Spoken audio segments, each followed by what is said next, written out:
Afternoon, everybody. How you guys doing?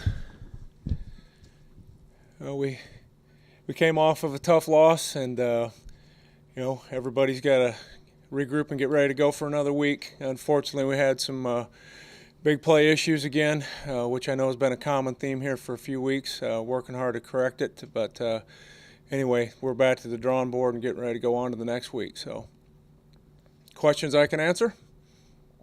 How difficult is it when you face an offense like Maryland that have the jet sweep, the motions all over the place? How much does that change what you guys maybe do pre-snap?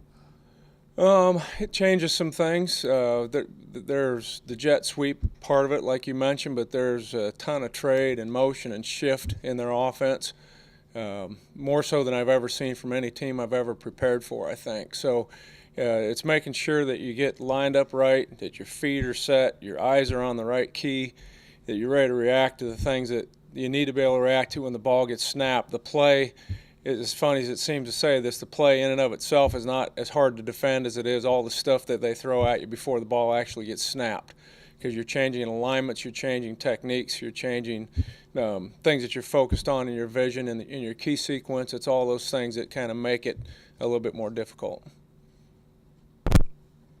Obviously, there's a lot of film out there of Matt Canada offenses, but it's basically every year it's a different school personnel. Mm-hmm. How difficult is that when you have a lot of film on a coach and what he calls, but it's no consistency with who's running it as you're watching it?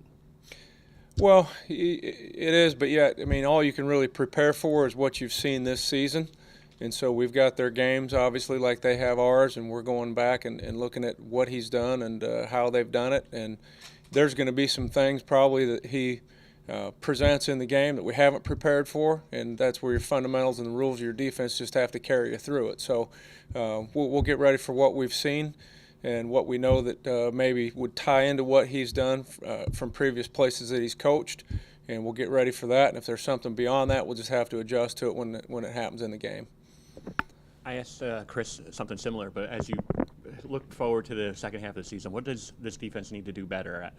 Is it defending the run? Is it getting pressure on the quarterback? What does the defense really have to hone in on and get better at? Well, front and center right now is run defense, especially as it ties into giving up the big plays. I'm not sure what Chris talked with you guys about prior to me coming in here, but the frustrating thing is we've got a reoccurring theme, and it seems to be like for 2 or 3 weeks now we've said the same thing, where you can take 85-90% of the snaps and put the film on, look at them, and feel comfortable with what you're doing defensively, and then you put the other 10% of those plays on there, and you'll have a run pop for 60, 70, 80 yards. And the problem is never the same from play to play, from game to game. It's a different guy, it's a different position, it's a different defensive call perhaps, or maybe a different technique.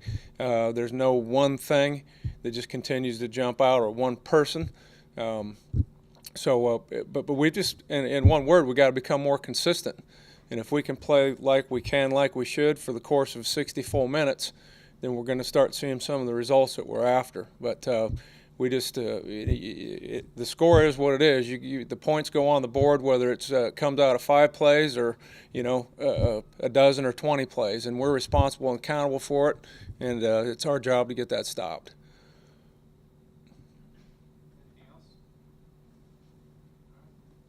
Okay. Thank you.